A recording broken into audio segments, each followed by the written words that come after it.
chainsaw. This is not, we run pro saws, 660s and stuff. They're a lot bigger. They're also a lot more dangerous. When you get into pro saws, they have a lot more torque, a lot more horsepower, and I mean, they do design the chains now to not kick back as much, but they still will. And if you mess around, which like sometimes I would mess around, and my boss would get really mad at me, but it happens. So when it comes to maintaining a chainsaw, I'm going to teach y'all how to take all this off right here, how to take the bar and the chain off, and how to put it back on, and then sharpen the chain. Since there's only one chainsaw, I'm not going to pass around the chainsaw and have all y'all do that. It'll take forever, but y'all can watch. Okay, so first, usually a chainsaw will have it's called a chainsaw wrench. It has the socket, plus it'll have the flathead screwdriver on it. But we didn't have that. We lost it at some point at the house, and so this is what I got. So what you're going to do is you're going to take these two hex nuts off.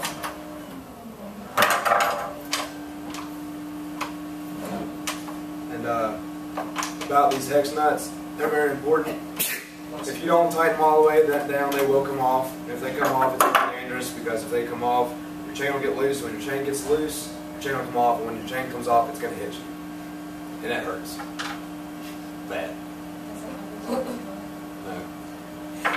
But I have had those come off, and I have had the chain fly off and come at me, but I dropped through the solid way before it hit me. I should clean that too. Yep. Okay. Anyways, alright, so once this is off, don't lose these, set these aside. What you're going to do next is you're going to take the bar and the chain off. All you do is you pull this back like that. You just pull it off. And then, if you actually take care of what you got, you clean this. we just have it at the house. And so that's how you take all this off. You don't, and for those, if any of you don't know how to sharpen the chain, you don't sharpen the chain ever off like that. It's not how you do that. But you would definitely clean all this out, okay? Especially around here, right there, where these two, those are where the hex nuts go on. And this right here, this is what tightens up the chain, and I'll show you how to do that in just a second. But that's all there is for this part right there. Then you go and put the chain back on, and usually if you got this bar right here is nice. When you see a lot of black, that's when it's time to probably get a new one. It means it's rubbing, it's burning, your chain's running down your bar. Okay, so for this, I would go ahead and turn it upside down, just because these grooves right here, they'll get wide and worn out, and anytime something gets worn out on a chainsaw, it's very dangerous. That's when things go wrong. Okay, I'm gonna put this back on.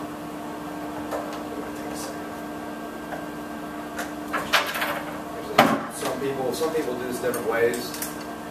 More experienced guys, they'll usually just put the bar on, throw everything on, and throw the chain on. They can do it in like 5 seconds, but they're a lot better than me. So I'll put the chain back on here like this.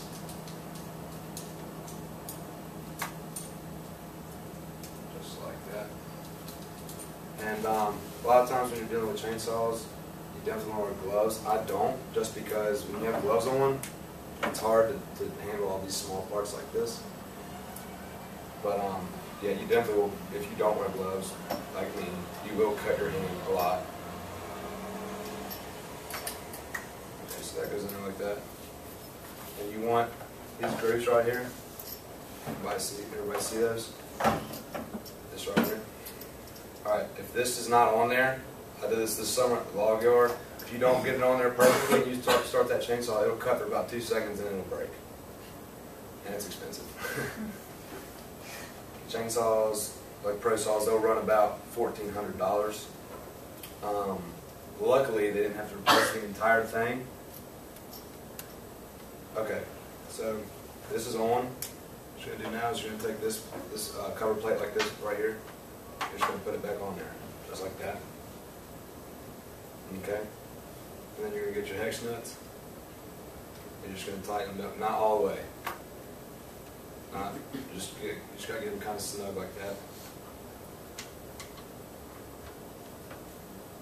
Alright, like that. Then you take the flathead screwdriver, and you see how the chain's loose right now? A loose chain, that'll fly off. It won't completely come out just because it's on that metal piece I showed y'all.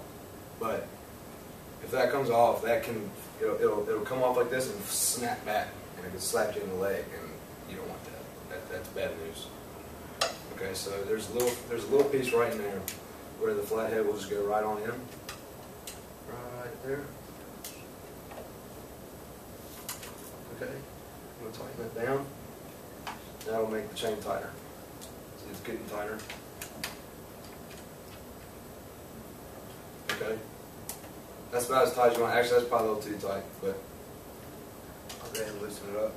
Just because if you have it too tight, it'll start smoking, and then it won't cut right, and you'll waste a lot of your barb oil that goes in there. Okay, that's done.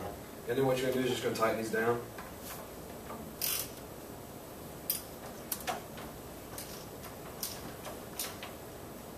And you want these as tight as possible again, like I said earlier.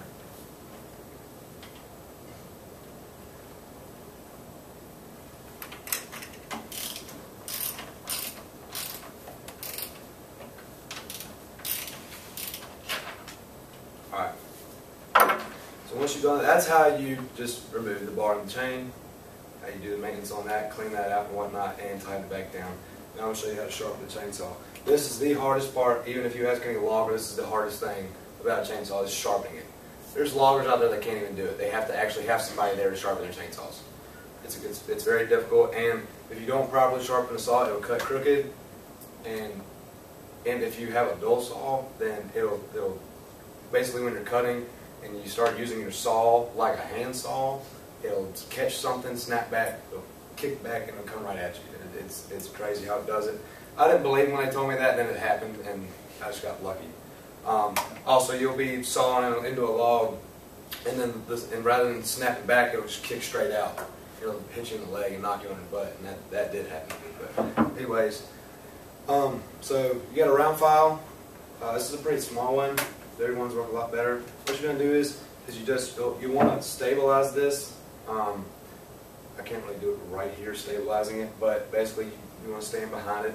If you can lean on it, that'll work. A lot of people have their own different preferences to do that. Me, I would usually have something pressed up against the end, just so it doesn't do this. Okay, and then I lean on the top. What you're going to do is you take the round file and you go right up in these teeth right here, like that, and you push. Okay, you're going to do it like 2 or 3 times, how many times you want, just until you get a point. If you don't have, you can sharpen the whole thing, and if you don't have a perfect point, it's entirely pointless. It won't cut anything.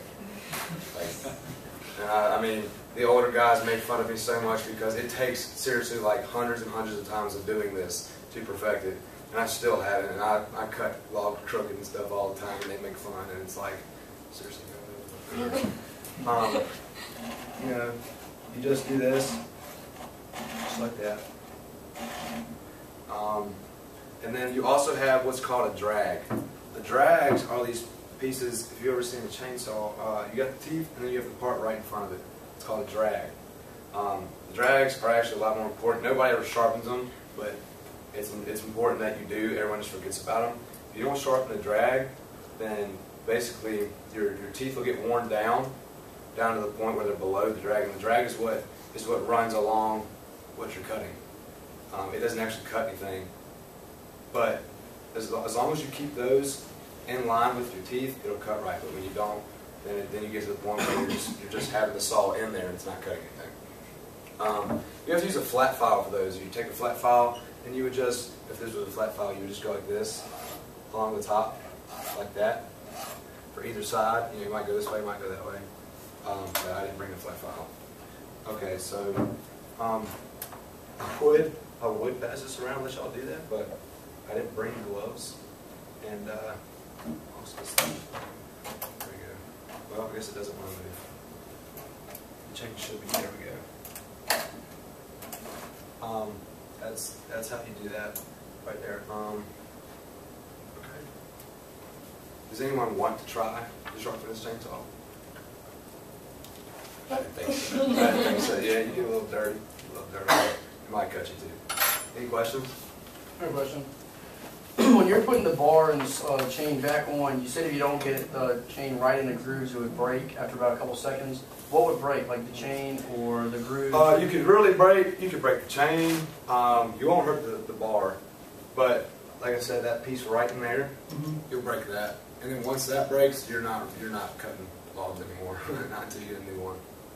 You can replace that one piece on the You can replace that one piece. Right. You just take all this off, and you get a. I believe it's just held on by a nut. You just take that nut out and take it right on out and replace it. Any more questions? No. Yes. What, you probably already answered this, but what kind of things would happen if you failed to clean that inside portion? If you fail to clean it, it won't. Failing to clean it isn't as dangerous. It's more of just maintenance to the saw. If you don't clean it, then it's going to get gummed up, and it won't have as much torque, and it won't cut as well. So basically, if you just have a weaker saw. But as long as you keep that clean, and this piece back here, speaking of cleaning, whenever you're cleaning that, you definitely want to clean this too. Come on. Okay, well, it looks like this is broke. Anyways, this is the air filter back here. Okay, it's definitely broke. Anyways. Don't cut trees. Yeah, don't use this chainsaw. This thing, it doesn't even have a gas cap. Like, don't use this. Air filter's right there. Whenever you clean this, I would usually clean that as well. That's important. This, and that. If you don't clean them, you don't have torque. You're not cutting well. Any more questions?